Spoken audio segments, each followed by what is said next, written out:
Hello and welcome to Khandelkar academy. इस lecture में हम ज्वार और भाटा डिस्कस करेंगे फ्रेंड्स। इस लेक्चर में हम ज्वार और भाटा डिस्कस करेंगे। जैसा कि आप जानते हैं कि वर्ल्ड ज्योग्राफी वाला टॉपिक चल रहा है, उसमें आज हम ज्वार और भाटा तक पहुंचे। तो हमारे इस चैनल को सब्सक्राइब कर लें, जिससे आने वाले नए नए वीडियो की अपडेट्स आपको मिल सके। तो आइए शुरू करते हैं देरी न करते हुए। ज्वार और भाटा, देखिए ज्वार और भाटा होता क्या है। सबसे पहले तो ज्वार को इंग्लिश में क्या कहते हैं, याद रख लीजिए, टाइड्स। टाइड्स ज्वार को कहते हैं और भाटा को कहते हैं इब, है ना। तो ये इंग्लिश में आपको ही पता होना। तो ज्वार और भाटा क्या होता है, what is the definition of jowar and भाटा। तो चंद्रमा एवं सूर्य की आकर्षण शक्तियों के कारण सागरी जल के ऊपर उठने तथा नीचे गिरने को ज्वार और भाटा कहते हैं। बहुत ही सरल और शानदार डेफिनेशन है। चंद्रमा एवं सूर्य के आकर्षण शक्तियों के कारण महासागरी जल, पृथ्वी में कितना सारा जल है, महासागरी जल के ऊपर उठने और नीचे गिरने को ज्वार और भाटा कहते हैं। तो ये समझ में आ गया। अब बात करते हैं अपन ज्वार किसे कहते हैं और भाटा किसे कहते हैं। तो सागरी जल के ऊपर उठकर आगे बढ़ने को, ऊपर उठकर आगे बढ़ने को ज्वार कहते हैं। देखिए जल ऊपर उठेगा और ऊपर उठने के साथ साथ आगे बढ़ेगा, उसे ज्वार कहते हैं। तथा सागरी जल के नीचे गिरने और पीछे हटने, नीचे गिरने और पीछे हटने की स्थिति को, यानी पीछे हटने सागर की ओर को भाटा कहते हैं। तो ये याद रखना है, ऊपर उठने और आगे बढ़ने की स्थिति को ज्वार और नीचे गिरकर पीछे हटने की स्थिति को भाटा कहते हैं। तो अब आपको समझ में आएगा ज्वार क्या है, भाटा क्या है। पानी ऊपर उठा वो ज्वार है, पानी नीचे गया वो भाटा है। तो ये याद रखना है फ्रेंड्स, बहुत आसान है। अगला देखते हैं, महासागरों और समुद्र में ज्वार भाटा के लिए उत्तरदायी कारक क्या कारक है। क्वेश्चन आ सकता है कारक क्या है, क्या कारण है ज्वार और भाटा आने का।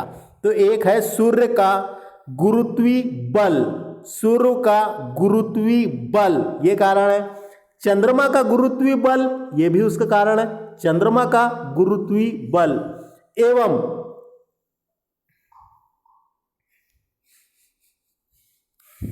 पृथ्वी का अपकेंद्री बल, ये इंपॉर्टेंट है, पृथ्वी का अपकेंद्री बल। अपकेंद्री बल क्या होता है आप जानते होंगे। अपकेंद्री बल क्या होता है, केंद्र से दूर भागने की प्रवृत्ति होती है। अपकेंद्री बल में केंद्र से दूर भागने की प्रवृत्ति होती है, यानी बाहर की ओर लगता है ये बल, बाहर की तरफ या बाहर की ओर लगता है। याद रखना है अपकेंद्री बल, है ना। दो प्रकार के बल होते हैं, एक अपकेंद्री बल और एक अभिकेंद्री बल। अभिकेंद्री भीतर की ओर लगता है, भाषा याद रख लेना, भीतर। अभिकेंद्री बल भीतर की ओर लगता है और ये क्या है, अपकेंद्री बल है। अपकेंद्री बल बाहर की तरफ लगता है, यानी केंद्र से दूर भागने की प्रवृत्ति होती है इस पे। तो इसके तीन कारण हैं, सूर्य का गुरुत्वी बल, चंद्रमा का गुरुत्वी बल और पृथ्वी का अपकेंद्री बल। ये तीन कारणों के कारण ज्वार और भाटा आता है। तो ये तीनों कारण याद रखना है। उसके बाद देखिए अगला फैक्ट, चंद्रमा का ज्वार उत्पन्न बल सूर्य की अपेक्षा दुगना है। तो याद रखना है, सूर्य की अपेक्षा चंद्रमा का ज्वार उत्पन्न बल दुगना है सूर्य की अपेक्षा, क्योंकि यह सूर्य की तुलना में पृथ्वी से निकट है। उसका कारण यह है क्योंकि यह सूर्य की तुलना में पृथ्वी से निकट है, इस कारण चंद्रमा का ज्वारीय उत्पादक बल सूर्य की अपेक्षा दुगना है। तो ये आपको समझ में आ गया, चंद्रमा का ज्वारीय उत्पादक बल सूर्य की अपेक्षा दुगना है, याद रखना है ये। अगला बात करते हैं, अमावस्या और पूर्णिमा के दिन चंद्रमा, सूर्य और पृथ्वी एक सीध में होते हैं, अतः इन दिन उच्च ज्वार उत्पन्न होता है। तो देखिए जब एक सीध में होते हैं उस समय उच्च ज्वार, उच्च ज्वार उत्पन्न होता है, यानी महीने में 2 बार उच्च ज्वार उत्पन्न होता है। तो ये याद रखना है, इंपॉर्टेंट है। अमावस्या और पूर्णिमा के दिन चंद्रमा, सूर्य और पृथ्वी एक सीध में होते हैं, उस समय उच्च ज्वार उत्पन्न होता है, ये याद रखना है। और उसके बाद देखिए निम्न ज्वार कब उत्पन्न होता है, ये आगे देखेंगे अपन। देखिए ये है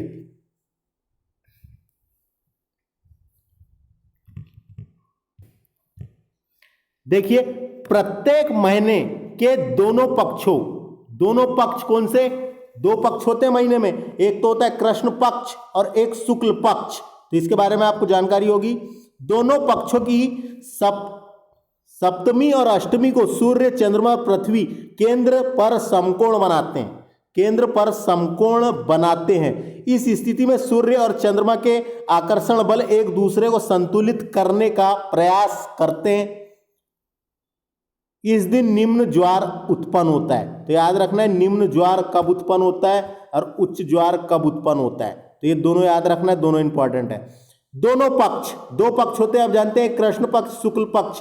कृष्ण पक्ष वो होता है जो पूर्णिमा से अमावस्या तक का होता है, उसे कृष्ण पक्ष कहते हैं। और शुक्ल पक्ष जो होता है जो अमावस्या से पूर्णिमा तक का होता है, उसे शुक्ल पक्ष कहते हैं। यानी कृष्ण पक्ष में चंद्रमा के घटने की स्थिति होती है, घटता है धीरे धीरे, और शुक्ल पक्ष में चंद्रमा के बढ़ने की स्थिति होती है। तो ये समझ में आ गया होगा।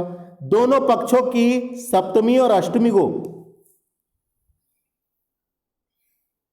सूर्य और चंद्रमा पृथ्वी के केंद्र पर समकोण बनाते हैं। इस स्थिति में सूर्य और चंद्रमा के आकर्षण बल एक दूसरे को संतुलित करने में प्रयास में प्रभावहीन हो जाते हैं। इस दिन निम्न ज्वार आता है फ्रेंड्स। अगला नोट देखते हैं। सामान्यतः उच्च ज्वार और निम्न ज्वार के बीच 7 दिन का अंतर होता है। इंपॉर्टेंट है, ये आ सकता है। 7 दिन का अंतर होता है। पृथ्वी पर प्रत्येक स्थान पर प्रतिदिन 12 घंटे 26 मिनट के बाद ज्वार आता है। ये क्वेश्चन आता है। तो पृथ्वी पर प्रत्येक स्थान पर प्रतिदिन 12 घंटे 26 मिनट बाद ज्वार आता है तथा ज्वार के 6 घंटे 13 मिनट बाद भाटा आता है। तो याद रखना है ज्वार के 6 घंटे 13 मिनट बाद भाटा आता है। ये क्वेश्चन आ सकता है कि दो ज्वार के बीच का अंतर कितना होता है? तो 12 घंटे 26 मिनट होता है। याद रखना है। ज्वार प्रतिदिन 2 बार आते हैं, एक बार चंद्रमा के आकर्षण से, दूसरी बार पृथ्वी के अपकेंद्री बल के कारण, यानी सेंट्रीफ्यूजल फोर्स के कारण। याद रखना है। सामान्यतः ज्वार प्रतिदिन 2 बार आते हैं, किंतु इंग्लैंड के दक्षिणी तट पर स्थित साउथहैम्पटन